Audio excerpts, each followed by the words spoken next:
The Baroness locked the slave in a room with 10 men, but what she did left the entire city in panic. The door shut with a sound like a tomb being sealed, thick oak swallowing the last strip of hallway light. Ruthie felt the vibration travel up the iron in her wrists. The lock turned once. Twice. Then the heavy bar slid into place, and silence fell so hard it made her ears ring. For a heartbeat she couldn't move. Heat gathered in the room like breath trapped in a jar. It smelled of old oil, horse sweat, rust, and something sour that had no name but fear. The air had been baking all day in August, and now, at nightfall, it clung to her skin instead of cooling. Her back burned where the morning's lashes had opened her. Each shift of her shoulders pulled fire through the raw lines. She was not alone. She knew before she saw them. She heard the shuffle of boots on dirt, the scrape of a chair, the wet click of a flask passing hand to hand. Laughter broke low and ugly, carried on whiskey breath. The lantern on the nails swayed slightly, spilling a nervous yellow light across the floor. In that light, shapes came into focus. 10 men, spread around the room as if they owned the air itself. Coarse faces, hats pushed back, shirts half unbuttoned, eyes fixed on her like dogs waiting for a bone. Garrett stood nearest the door. He was the one who held the whip this morning. His smile now was a slow blade being pulled from its sheath. "Well," he said, drawing the word out, "ain't the mistress generous?" The others chuckled. One spat on the ground. Another rolled his shoulders like he was warming up for sport. Their voices blurred into a buzzing cloud in Ruthie's head, because the meaning of this moment was too weighty to take in all at once. She had heard rumors of such rooms. Every plantation had its stories, told in whispers after midnight, the way people describe hurricanes while listening to the wind rise. But knowing a storm exists is not the same as standing in it. Ruthie backed until her shoulders met the wall. The burlap sacks behind her were rough and damp. She pressed her palms into them anyway, needing something solid. Her wrists were still tied. Her ankles were free, but she knew freedom is a trick word in a place like this. It does not mean you can leave. Garrett took a step forward. "Mistress says we can play a while before we send you back. She says you've been forgetting your place." Ruthie swallowed. Her mouth tasted like copper and dust. The lashes on her back pulsed with her heartbeat. She fought the urge to cough. If she coughed, they would laugh. If she coughed hard, she might fall. She could not fall. Her eyes darted across the room, not because she expected mercy, but because her body had not died yet. The tool shelf lay to her left. Hammers, a hoof rasp, a hatchet too far away to reach. To her right, crates, rope, a water crock, cluttered bottles the men had already been drinking from. One bottle sat half hidden in the corner, darker glass, a crust of dried syrup around its lip. Laudanum. She knew the smell. She had seen Miss Elianena take it when her headaches came. She had watched the stable hands use it on a struggling horse to quiet its panic. Quiet its panic. The word landed in her mind like a match in dry grass. Garrett kept talking, but his voice receded. Ruthie heard instead another sound, not in the room but in her memory. Her mother humming a hymn years ago, soft as breath in the quarters, the kind of tune you use when you're trying to stitch courage into a child. "Hold on, baby. Hold on. You don't belong to this terror. You belong to God." That hum rose now under the lantern light, steadying her more than her own lungs could. Garrett closed another step. The men around him leaned in with that terrible, eager looseness of people who think nothing can touch them. Ruthie's hands shook, not with surrender, with calculation. Because in that instant, pinned between the wall and 10 hungry shadows, she felt something colder than fear move through her blood, something that had been asleep too long and was now awake. And somewhere deep in her chest, behind the pain and the heat and the raw bruises, a voice said plainly, "If you are going to die, don't die small. But to understand why blood would stain the soil tonight, we must go back to where it all began." Where are you listening to this story from? Long before the locked door, before the lantern-lit room thick with sweat and danger, Ruthie's world had been the dusty rows of Harrington Plantation in central Virginia. The land rolled gently like a great brown ocean, cotton blooming in white tufts that rippled in late summer breezes. To an outsider, it looked almost peaceful. To those who lived and died in its fields, it was a place where time itself was shackled. Ruthie had been born here, 23 years old and already carrying the gait of someone twice her age. The sun had carved its story onto her skin, darkened it, toughened it, and taught her how to endure heat without fainting. She was tall and willowy, not from privilege, but from never having enough food to fill her frame. Her eyes were the soft brown of creek water at dusk, always watchful, always weighing danger before stepping toward it. Yet there was gentleness in her too, a quietness that wasn't fear, but something closer to grace. Even the children sensed it.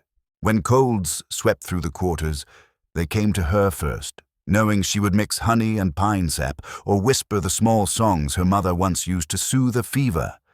Her mother, Marion, had died when Ruthie was 14.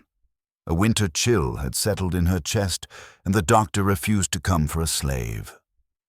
Marion spent her last night humming to Ruthie, stroking her hair with fingers already too weak to grip. When dawn broke, Ruthie had gone to the fields alone because grief did not exempt anyone from labor. But the humming stayed in her ribs long after. Ruthie grew quiet, but not broken. And then there were the others who made the quarters a kind of fragile refuge. Samuel, old enough to remember the auction block in Richmond where he'd been sold sound and strong. Cora, her closest friend, a girl with laughter like falling beads, quick to smile in the shade of the wash-house, but quicker to hide it when the overseers passed. Maisie, just 15, still learning how to keep her chin down, though the world seemed designed to crush anyone who dared lift it. They were a tiny universe orbiting the whims of one family. Charles Harrington, the master, carried himself like the land owed him breath. He was broad, barrel-chested, his beard trimmed into sharp lines that made his jaw look as unforgiving as his temper. He boasted of being a benevolent owner, though the scars on the backs of his workers testified otherwise. His anger was a living thing, unpredictable and fast. Behind him, yet somehow above him, stood his wife, Baroness Eleanor Harrington. The daughter of an old Virginia aristocratic family, she had married Charles not for love, but for the joining of land and legacy. She wore satin gowns even in the humidity, carried a lace fan wherever she walked, and held herself with the rigid poise of a woman who believed cruelty was a kind of birthright. The slaves called her the White Widow behind her back, not because she was widowed, but because she moved like a spider, quiet, delicate, and deadly when crossed. She rarely raised her voice.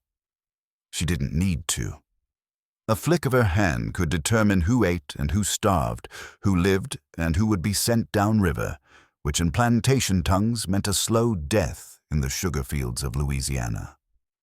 Her power was not loud like Charles's.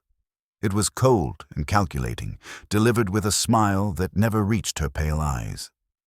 Ruthie avoided her whenever she could. Still, life held small mercies. Some evenings, when the fieldwork finished early and the air cooled just enough to breathe deeply, Ruthie would sit outside the quarters with Cora and Maisie. They'd share scraps of cornbread and laugh softly about things that had nothing to do with survival. Fireflies danced above the well. A harmonica moaned somewhere farther off, the notes drifting like prayers. "I swear," Cora would whisper, leaning close, "if the Lord ever lets me see beyond them pines, I ain't never coming back." Ruthie would smile faintly. "You'll see it. Just keep waking up." But sometimes, perhaps too often, she felt that strange heaviness settle on her shoulders. A sense that something in the air was changing, that the ground beneath the fields trembled with more than footsteps. that the Harrington house on the hill watched the quarters with sharper interest than usual. Trouble was coming. It arrived quietly, the way storms do before the first thunder. One late afternoon, Charles summoned Ruthie to the main house. She had never been comfortable crossing that threshold. The walls smelled of polish and mint, and the portraits of long-dead Harrington men stared down at her as if displeased by her very breath. As she scrubbed the wine cabinet per Charles' order, she felt his presence behind her, felt the weight of his gaze sweeping the slope of her neck. She straightened, bracing herself. Then the door opened. Baroness Eleanena stepped in. Her expression did not change. Her voice was barely above a whisper. "Remove her." That single phrase would set into motion events no one on the plantation could ever imagine. But Ruthie felt the first crack of dread in her ribs. A storm had started, and it would not stop until blood answered for it. The next hours unfolded with the quiet precision of a knife sliding beneath skin. Ruthie was marched from the main house without a word of explanation. Garrett, the overseer, with breath like rotting tobacco, gripped her arm too tightly as he escorted her down the steps. His fingers dug into bruises that had not yet formed, and she winced, but did not struggle. Struggling only fed his grin. The sun sagged low behind the oak trees, staining the yard in copper light. Workers in the fields paused just long enough to watch her pass, their eyes asking questions they dared not speak. Cora's gaze met hers for a brief moment. Fear, confusion, a silent plea. But Garrett barked a command, and Cora snapped back to her cotton row. Ruthie was taken to the center of the yard, the punishment post rising like a pale bone from the earth. The rope wrapped around her wrists was coarse, biting through her skin. Garrett pulled it tight until her shoulders strained. "Orders from the mistress," he said, loud enough for the watching crowd. "She wants 20. Ruthie's breath thinned, but she forced her chin up. Around her, the air thickened with a dreadful expectancy. The younger slaves shifted their weight, their faces pale with unspoken terror. The older ones bowed their heads, knowing the ritual too well to interfere. Punishment was not simply cruelty here. It was part of the plantation's rhythm, the drumbeat that kept everyone in line.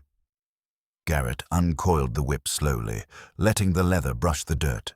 He liked ceremony. It made him feel like a man.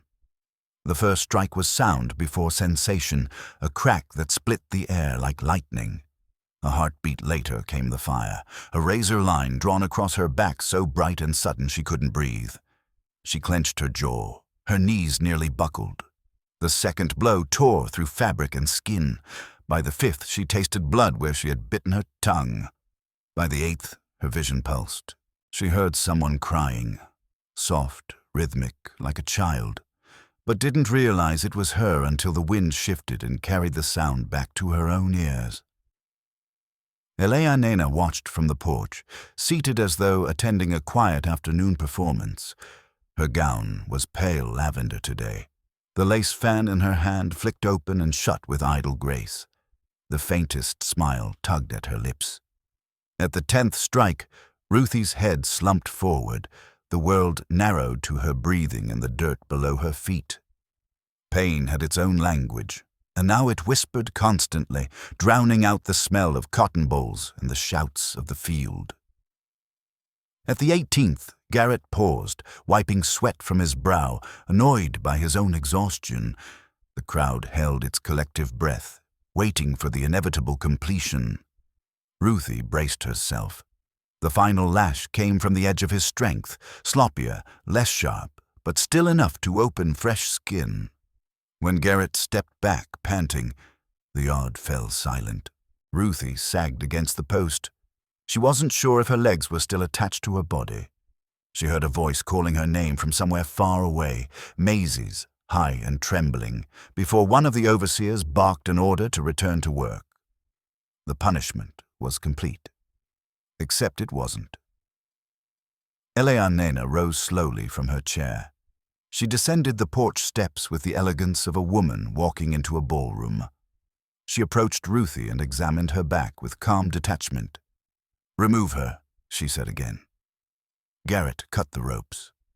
Ruthie collapsed to the ground, her palms hitting dirt. A boot nudged her ribs, encouraging her to stand. She willed her legs to obey and pushed herself upright. Light swam before her eyes. Elianena's voice was smooth as cream. "Tonight," she said, "you will be sent to the storage house behind the stables. Garrett will prepare it." Ruthie's breath caught.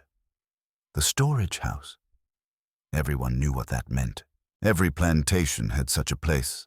Unspoken, unacknowledged, a chamber of punishment worse than the post.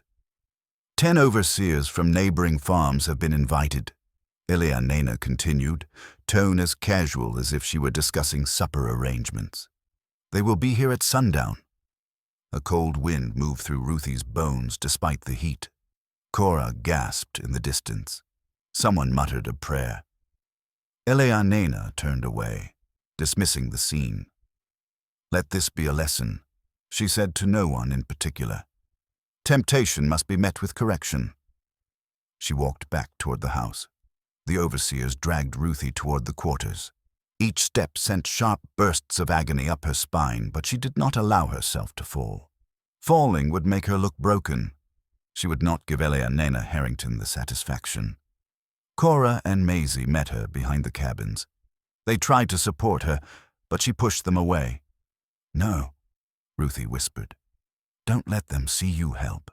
Her voice was different, rougher, stripped of softness. The two girls stared at her as if seeing her for the first time. "What did she say?" Maisie whispered, trembling.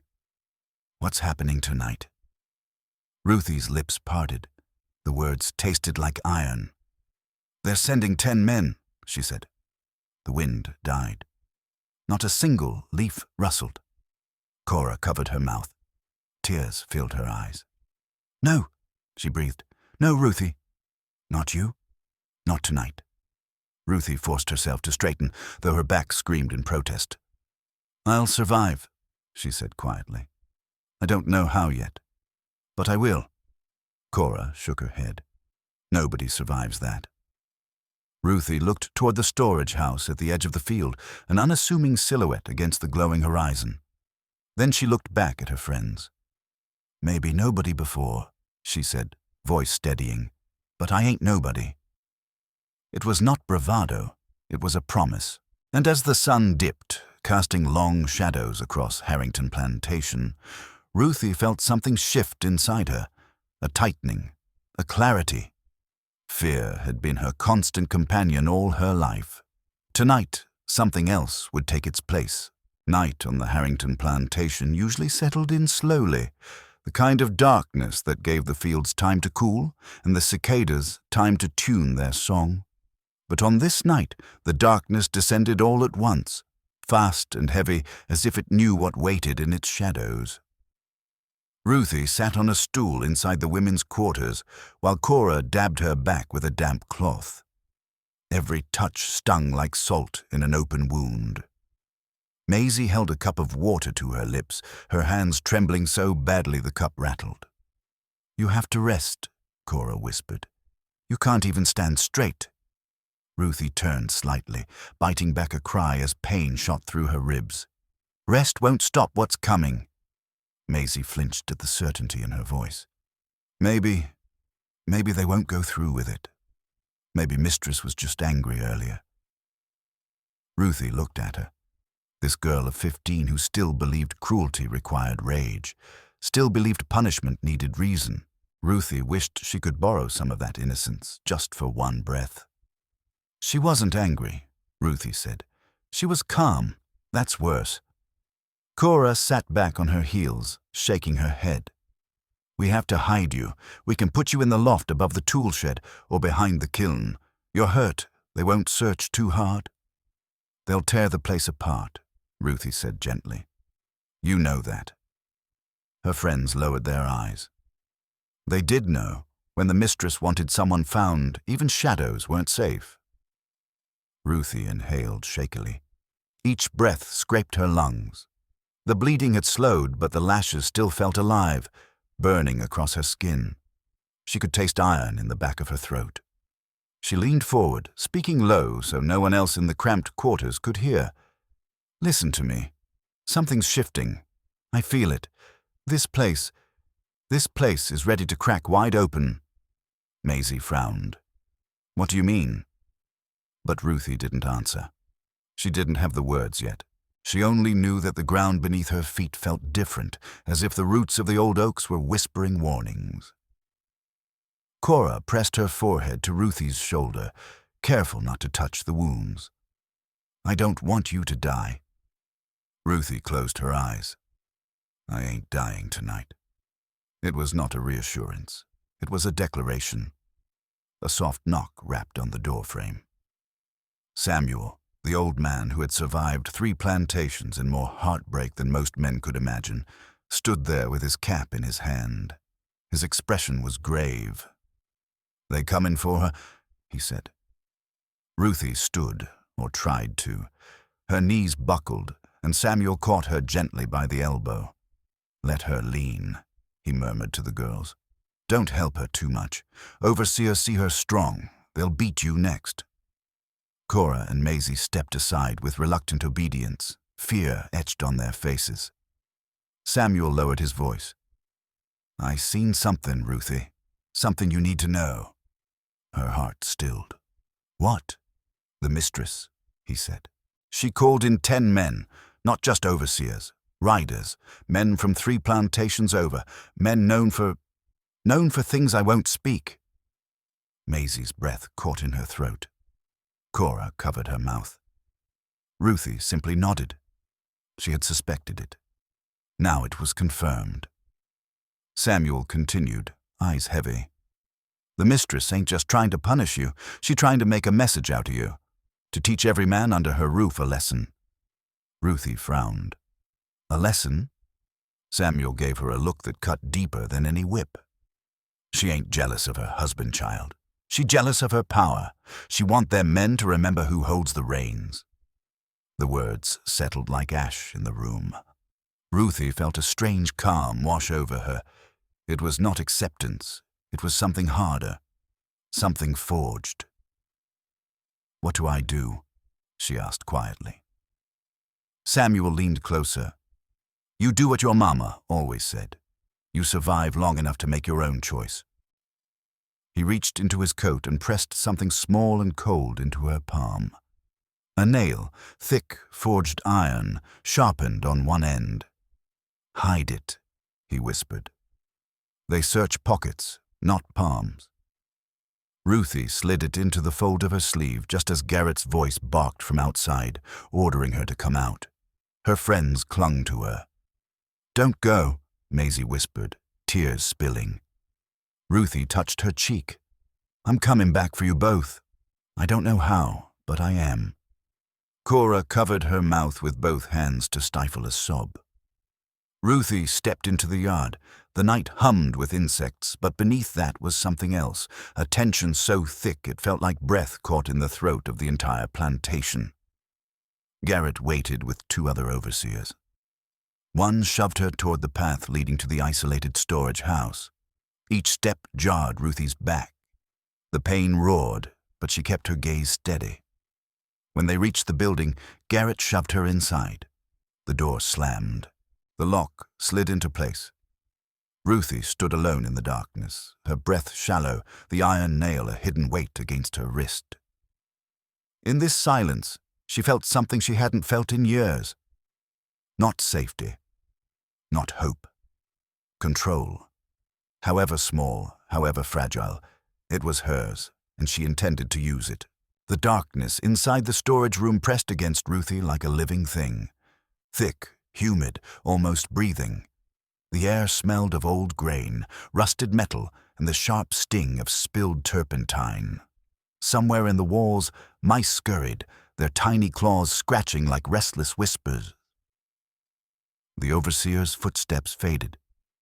Then came silence. Not peaceful silence. Anticipatory silence. The kind that settles before a storm breaks across the earth. Ruthie lowered herself slowly to the floor, her back screaming at every movement.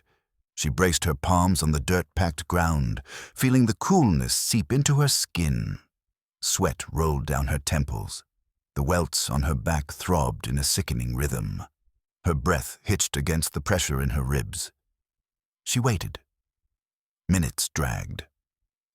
Outside, the cicadas wound their voices into a single throbbing cry. Then the crunch of boots. One pair. Then another. Then more. The laughter reached her before the men did. Laughter thick with whiskey, arrogance, and hunger. It washed through the cracks in the door like a poison fog. Voices, 10 of them, murmured, cursed, chuckled, called out to each other. Ruthie closed her eyes. This was the moment. Not the moment of death, the moment she had decided long ago she would not accept, but the moment her choice would fracture the night. The door swung open. A lantern's flame flickered harshly, carving monstrous shapes across the walls. Garrett stood in the doorway, his face flushed and twisted with whiskey. Behind him, the men filed in, some young, some old, all carrying the same expression, entitlement cloaked in cruelty. Ruthie did not move. She did not cry. She did not plead. The stillness of her body made them uneasy. A woman terrified would shrink, wail, beg, but she only stared at them, steady as bedrock. Garrett approached first. He crouched in front of her, the lantern casting orange light across his mean, pocked face. "Look at that," he sneered. "Ain't even got the fear left in her." He reached out, gripping her chin. His thumb pressed into her jaw. And in that instant, everything in Ruthie went silent. There was no pain, no noise, only a narrow, razor-sharp focus. Her right wrist flexed. The hidden nails slid into her fingers. Garrett didn't even see her move. Not until he felt the jab, quick and deep, into the soft underside of his wrist. He screamed. The lantern fell from his hand, smashing onto the dirt floor. The flame snuffed out instantly, plunging the room into dim, erratic shadows cast by a single surviving lamp. "What the hell?" "Grab her!" She cut him. "Get the door shut!" They lunged toward her, but the chaos had already split their momentum apart. Garrett staggered back, clutching his bleeding wrist, cursing and stumbling into one of the crates. Before the others reached her, Ruthie sprang toward the shelf on the right, where she had seen the small barrel earlier. A barrel not of grain or tools, but lamp oil. Her fingers closed around it. "Stop her!" Hands grabbed at her. She twisted, pain shearing across her back. The weight of the small barrel dragged at her arms, but she held on. A fist struck her cheek. Another grabbed her sleeve. She staggered, but she did not fall. Ruthie raised the barrel and swung. Oil splashed across the floor. It soaked into men's boots. It splattered their pants, their hands, their sleeves. "Are you crazy? What is she—" But Ruthie didn't wait. She sprinted toward the fallen lantern, the shattered one, still glowing faintly with embers trapped in its metal frame. Her lungs burned, her head spun, but she bent down, lifted the metal grate, and dragged it across the soaked floor. Flame met oil. The world erupted. A roar of orange heat leapt across the room. The men shouted, scrambled, fell over each other in blind panic. "Fire! Get water! Get the door open!" But the door was bolted from the outside, and none of them had the key. They hammered against it, but the bolt held firm. The fire raced along the line of oil, devouring sawdusts, splintered wood, and scraps of cotton cloth. Smoke churned upward, thick and black. Ruthie choked, covering her nose with her sleeve. Her eyes stung. The world blurred with heat. She crawled toward the back wall, searching. There, a small window, too small for a grown man, maybe big enough for her. She rammed her shoulder into the wooden slats. Once, twice. The wood splintered but held. The shouts grew louder behind her. "Break the door! Get her!" Help me! My arm!" She didn't look back. Ruthie lifted the iron nail again, jamming it between the window frame and the rotting wood. She forced her weight forward, her back screaming, blood soaking her dress. Crack! The wood split. Fresh air rushed in, a cool, life-giving gust. She shoved her head through. Halfway, her shoulder caught on the jagged edge. She gritted her teeth and pushed harder. Cloth tore, skin tore. She forced her body through the window, dropping onto the grass outside. The cool night air hit her lungs like a blessing. Ruthie staggered to her feet. Behind her, the building raged with flames. The men screamed, trapped by the inferno they had intended for her spirit. The night sky glowed orange.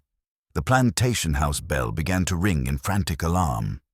Ruthie ran. Every step tore open wounds. Every breath burned, but she ran toward the cabins, toward her people. She burst into the women's quarters, startling everyone awake. Cora leapt forward. "Ruthie, what happened?" "No time," Ruthie gasped. "Pack what we can.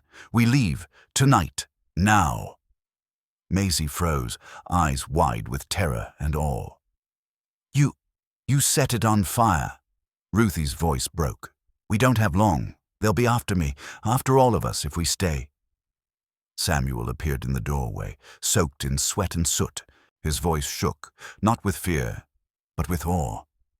"Child, you didn't just survive. You lit the fuse." The entire plantation roared with chaos beyond the tree line. Men shouting, horses neighing, buckets clattering, flames devouring timber. It was the distraction they needed. Ruthie grabbed Maisie's hand. "Wake the others. Only who can walk? Only who can run?" She turned to Samuel.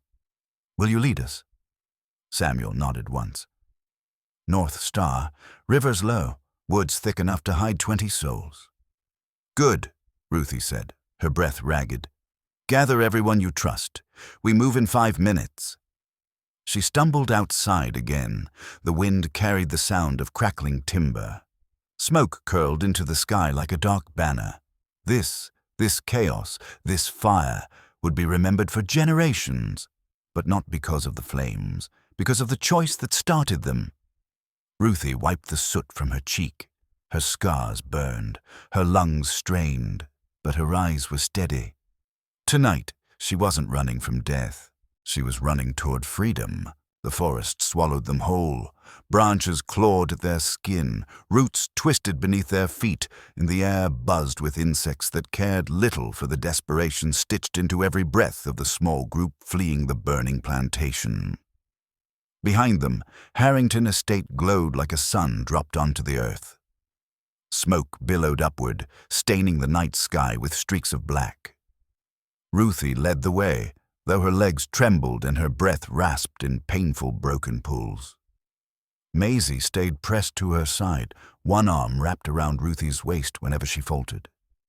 Samuel, tall and skeletal but steady as an oak trunk, guided them deeper into the woods with the confidence of a man who had memorized every tree and creek over 60 years of bondage.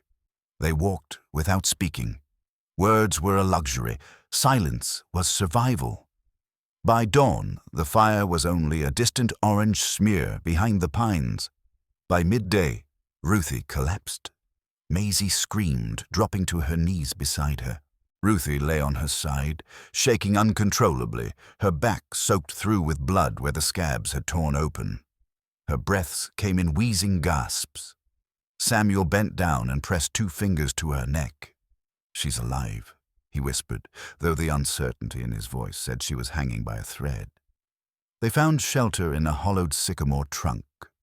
Ruthie drifted in and out of consciousness. Whenever she woke, she felt hands smoothing her hair, someone murmuring her name. Then everything would fade again. Sometimes she heard voices from the past. Her mother's humming, the whisper of a friend long dead, the roar of Garrett's laughter turning into screams. But each time she clawed her way back to the present, she remembered her promise, not to die a slave. 3 days passed. They traveled only at night, carrying Ruthie between them in shifts. The forest thinned, giving way to rolling hills and farmland that did not belong to Harrington. Here, the danger was strangers' eyes, strangers' questions.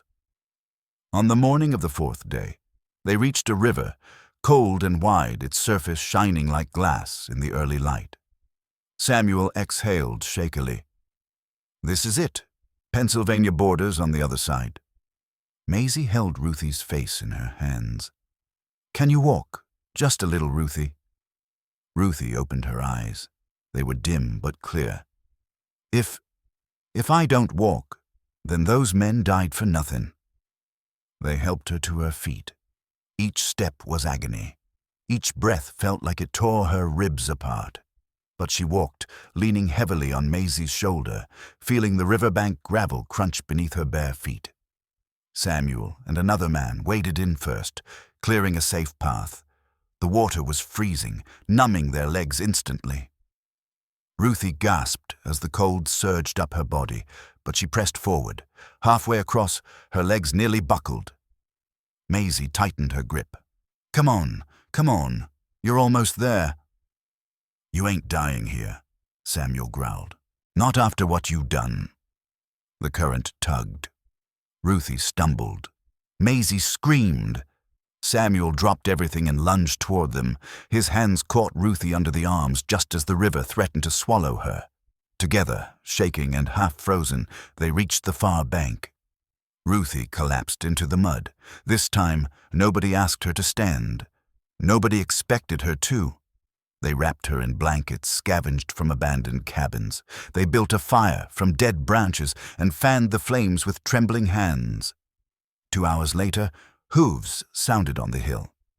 Maisie panicked until she saw the riders were plain folk in gray coats, hats pulled low. A woman rode at the front, a stern-faced Quaker named Esther Barnes. "You made it," Esther said softly, looking at Samuel with something close to awe. "We've been watching the river for 3 nights." "We lost some," Samuel whispered. Esther nodded. "Most do." They lifted Ruthie gently onto the wagon. She barely felt the movement. She had slipped back into that liminal space between dreams and burning pain. She didn't wake again until she smelled bread baking. Warm bread, fresh bread. She opened her eyes slowly. She was lying in a small loft above a barn, wrapped in a quilt, the sound of chickens clucking and children laughing outside. Esther appeared with a bowl of broth. "You're in Lancaster County now," she said. "Free land." Ruthie stared at her, stunned by the simplicity of the words. Free land, as if freedom could be contained in dirt and borders, as if it wasn't something clawed after through fire and blood. Maisie rushed into the room, dropping to her knees. "You made it! Ruthie, you made it!" Ruthie lifted a hand and brushed the girl's cheek. "We made it," she corrected softly. Samuel entered next, leaning heavily on a walking stick. "Word spread already," he said. "You know that?" Ruthie blinked. "What word?" "The story, the fire, the men." Samuel lowered himself onto a stool. "Plantations all across Virginia talking about a woman who fought 10 men and burned their pride to the ground." Ruthie closed her eyes. A legend. That wasn't what she wanted. She wanted safety. She wanted breath. But legends sometimes protected those the law did not. She spent the winter in Pennsylvania. Her wounds healed into dark, jagged scars. Her strength returned slowly. She learned to sew, to read a little, to save coins in a jar. Maisie lived with her, refusing to leave her side. Samuel settled in the same town, joining a community of freedmen who helped new escapees find work. Years passed. Ruthie aged, her hair silvered, her hands grew knotted with work, but she never hid her scars. When children asked about them, she told the truth. "Scars come from 2 things," she would say, "survival or evil. Mine are both." She married late, at 41, and had no children, but she raised Maisie's sons and daughters as her own.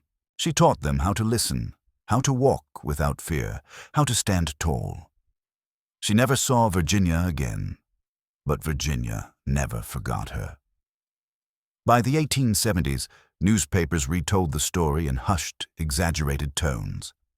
The slave woman who defeated 10 men, the blaze that consumed the Harrington fortune, the overseers who carried lifelong scars shaped like justice. And Eleanor Harrington, she survived the fire. But the city never forgave her. She lost her home, her wealth, and her standing.